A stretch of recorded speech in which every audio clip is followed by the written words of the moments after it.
اور ہمیں بھی جو اقرار کروایا جاتا ہے وہ یہ کہ اشہد ان محمدن عبدہ و رسولہ، اس کے بندے ہیں اور اس کے رسول ہیں۔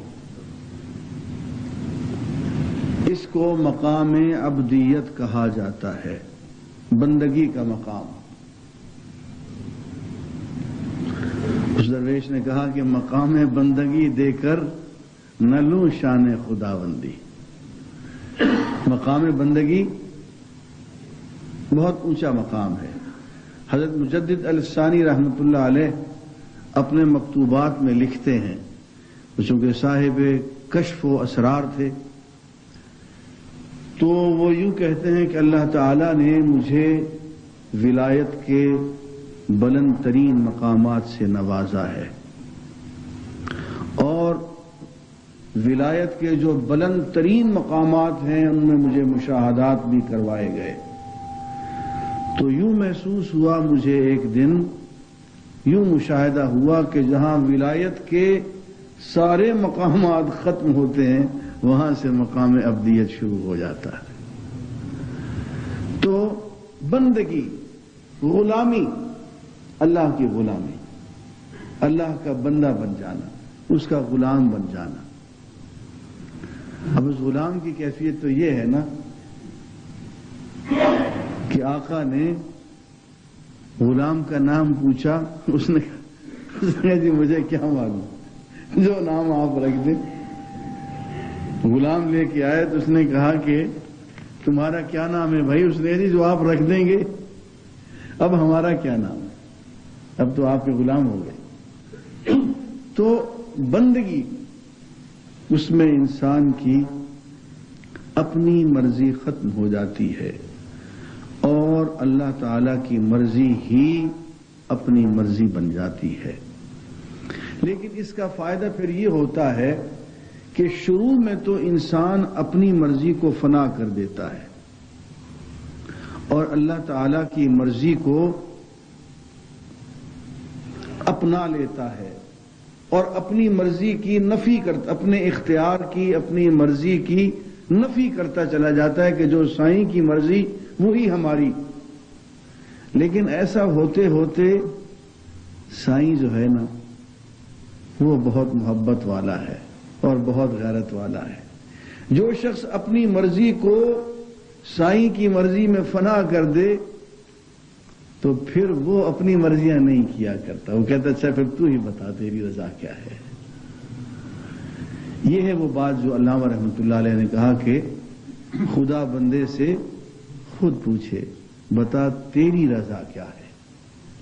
یہ مقام بندگی ہوتا ہے، مقام رضا ہوتا ہے، جس میں انسان اپنی رضا اور اپنے اختیار کو اللہ کے ارادے اور اللہ کے اختیار اور اس کی رضا اور اس کی مرضی میں گم کر دیتا ہے، لیکن نتیجہ اس کا الٹ نکلتا ہے، نتیجہ اس کا آخر کار الٹ نکلتا ہے۔ اللہ تعالیٰ پھر بندے پہ چھوڑ دیا کرتے ہیں۔ ایک بات جو بار بار قرآن مجید میں آ رہی ہے، وَقَضَىٰ رَبُّكَ أَلَّا تَعْبُدُوا إِلَّا إِيَّاهُ وَبِالْوَالِدَيْنِ إِحْسَانًا۔ قرآن مجید میں ایک طرف سے حکم ہوتا ہے وَقَضَىٰ رَبُّكَ، تیرے پروردگار نے فیصلہ کر دیا کہ دیکھو اللہ کے سوا کسی اور کی بندگی نہ کرنا، کسی اور کی عبدیت نہ کرنا، ایک حکم۔ اس کے فوراً بعد جو حکم آتا ہے وہ بالوالدین احسانا، والدین کے ساتھ احسان کا سلوک کرنا، عدل کا نہیں۔ والدین کے ساتھ عدل کا سلوک نہیں چلتا، احسان کا سلوک چلتا ہے۔ اسی کے والدین نے تو گڑبڑ کرنی ہے، اب گڑبڑ کے نتیجے میں گڑبڑ تو نہیں کی جا سکتی، انہوں نے تو زیادتی کرنی ہے۔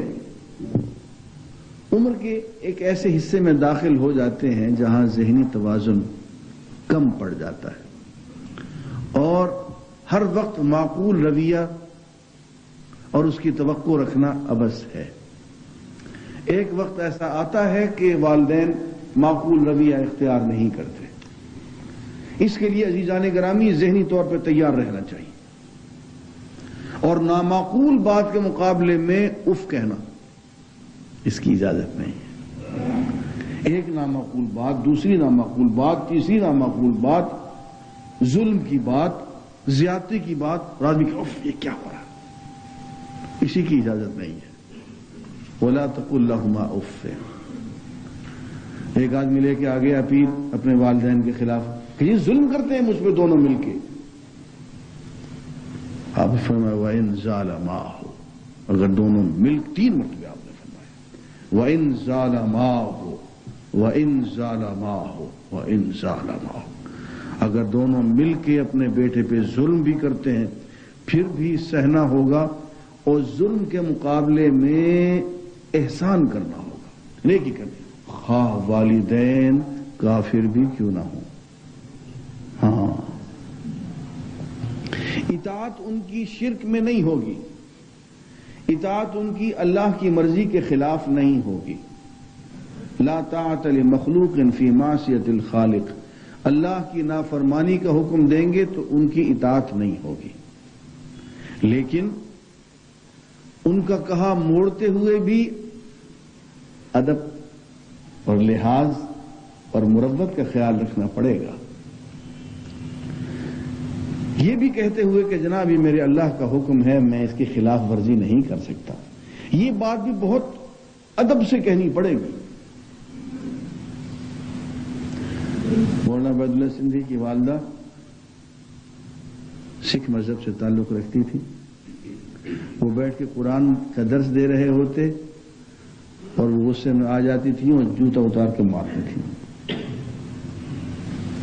اور وہ برداشت کرتے تھے۔ تو عزیزان گرامی، یہ ایک بہت آزمائش کا مقام ہوگا، اس لیے کہ اللہ تعالیٰ نے ایک مقام والدین کو دیا ہے، اور ایک حدیث ایسی ہے کہ اس پہ اگر آپ غور کریں تو آپ حیران رہ جائیں گے، اور اس میں مسلمان کی اور کافر کی تخصیص نہیں ہے۔ دعاء الوالد لابنہ کدعاء النبی لامتہ، والد کی دعا اپنے بیٹے کے لیے، اولاد کے لیے ایسے ہوتی ہے جیسے نبی کی دعا امت کے لیے، تو آپ حیران رہ جائیں گے، اور اس میں مسلمان کی اور کافر کی تخصیص نہیں ہے۔ دعاء الوالد لابنہ کدعاء النبی لامتہ، والد کی دعا اپنے بیٹے کے لیے، اولاد کے لیے ایسے ہوتی ہے جیسے نبی کی دعا امت کے لیے۔ عزیزان گرامی، حدیث میں والد کی دعا کا بہت ذکر آیا ہے، والدہ سے بھی زیادہ۔ یہ مائیں جو ہوتی ہیں ان کو سوائے دعا کرنے کا اور کام ہی نہیں ہوتا، اس لیے ان کی دعا کا وہ مقام نہیں ہے، میں آپ کو بتا دوں۔ ان کی بددعا سے ڈرنا چاہیے، والدہ کی دعا میں وہ اثر نہیں ہوتا۔ والد بہت بخیل ہوتا ہے، کبھی کبھی دعا کرتا ہے، اور جب دعا کرتا ہے تو منوا کے اٹھتا ہے، اس لیے کہ اس کی دعا اپنے بیٹے کے حق میں قبول ہوتی ہے، مقبول ہوتی ہے، تو اس کا خیال رکھنا چاہیے۔ اور پھر اہم بات یہ ہے کہ اللہ تعالی نے جہاں توحید کا ذکر کیا ہے قرآن مجید کو دیکھیے، 20 جگہ پہ جہاں شرک سے روکا ہے، توحید کا حکم دیا ہے، اس کے فوراً بعد والدین کے ساتھ احسان کا ذکر کر دیا ہے۔ پتہ یہ چلتا ہے کہ اللہ کے حقوق کے بعد والدین کے حقوق آ جاتے ہیں، اللہ اور رسول کے حقوق کے فوراً بعد سب سے زیادہ جو حق ہے وہ والدین کا ہے۔ یہاں میں یہ بھی کہہ دوں، بعض لوگ والدین کے ساتھ ذرا سے اختلاف کی وجہ سے زیادتی کر جاتے ہیں، مسلک کے اختلاف کی وجہ سے، کسی اور اختلاف کی وجہ سے۔ اختلاف بے شک کر لیجئے، لیکن ادب ملحوظ خاطر رہنا چاہیے۔